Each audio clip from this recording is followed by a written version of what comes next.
പത്മ പുരസ്കാരങ്ങൾ പ്രഖ്യാപിച്ചു. പത്മ പുരസ്കാരങ്ങളിൽ കുറച്ചധികം മലയാളികൾക്ക് പുരസ്കാരങ്ങൾ ലഭിച്ചു എന്നുള്ളത് അഭിമാനകരമായ നേട്ടമായി നമ്മൾ കാണുന്നു. MD വാസുദേവൻ നായർക്ക് മരണാനന്തര ബഹുമതിയായി പത്മവിഭൂഷൺ പ്രഖ്യാപിച്ചു. മലയാളി ഹോക്കി താരം PR ശ്രീജേഷിനും ഹൃദ്രോഗ വിദഗ്ധനും ഹാർട്ട് സർജനുമായ ജോസ് ചാക്കോ പെരിയപുറത്തിനും നടി ശോഭനയ്ക്കും നടൻ അജിത്തിനും പത്മഭൂഷൺ ലഭിച്ചു. ഫുട്ബോൾ താരം IM വിജയനും ക്രിക്കറ്റ് താരം R അശ്വിനും സംഗീതജ്ഞ ഡോക്ടർ K ഓമനക്കുട്ടിക്കും പത്മശ്രീ നൽകും.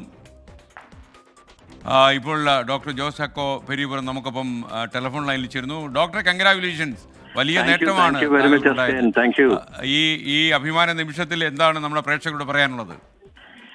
തീർച്ചയായിട്ടും നമുക്ക് നമ്മുടെ കേരളത്തിന്റെ ഒരു വൈദ്യശാസ്ത്ര രംഗത്തിന്റെ ഒരു വലിയ അംഗീകാരമായിട്ട് വേണം നമ്മളുടെ ഈ ബഹുമതിയെ കരുതാനായിട്ട്. നമുക്കറിയാമല്ലോ, ഇന്ത്യയിലെ ഏറ്റവും ആരോഗ്യ മേഖലയിൽ മികച്ചു നിൽക്കുന്ന സംസ്ഥാനമാണ് കേരളം. അപ്പൊ ആ സംസ്ഥാനത്ത് ജോലി ചെയ്യുവാനും അവിടെ നിന്ന് നമ്മളുടെ മെഡിക്കൽ രംഗത്തെ മുന്നോട്ട് കൊണ്ടുപോകാനും എനിക്ക് സാധിച്ചതിന്റെ ഒരു അംഗീകാരമായിട്ട് വേണം ഇതിനെ കരുതാനായിട്ട്. വളരെ സന്തോഷമുണ്ട്. ഈ അംഗീകാരം നമ്മുടെ ആരോഗ്യരംഗത്തിനും എല്ലാ ഡോക്ടർമാർക്കും നഴ്സുമാർക്കും ആരോഗ്യരംഗത്ത് പ്രവർത്തിക്കുന്ന എല്ലാവർക്കുമായിട്ട് ഞാൻ സമർപ്പിക്കുകയാണ്. ഡോക്ടർ, ഇത്തരം ഒരു പുരസ്കാരം പ്രതീക്ഷിച്ചിരുന്നോ ഈ റിപ്പബ്ലിക് ദിനം വന്ന് അണയുമ്പോൾ? ആക്ച്വലി ഉച്ചയായപ്പോഴത്തേക്ക് എന്നെ ഡൽഹിയിൽ നിന്ന് വിളിച്ചിരുന്നു.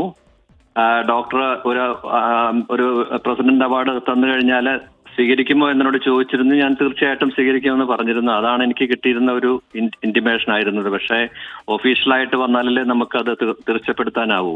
ഓക്കെ. എന്തായാലും once again congratulations doctor. Keep it up. താങ്കൾ യഥാർത്ഥത്തിൽ ഈ ഹാർട്ട് സർജറിയിലൊക്കെ ഇത്രയും റെക്കോർഡ് ഇട്ട ഒരാളിന് അർഹമായ ഒരു അവാർഡ് തന്നെയാണ്, ഒരു പുരസ്കാരം തന്നെയാണ് വന്നിരിക്കുന്നത്. സന്തോഷം. താങ്ക് യു എസ്കേൻ. Thank you everybody.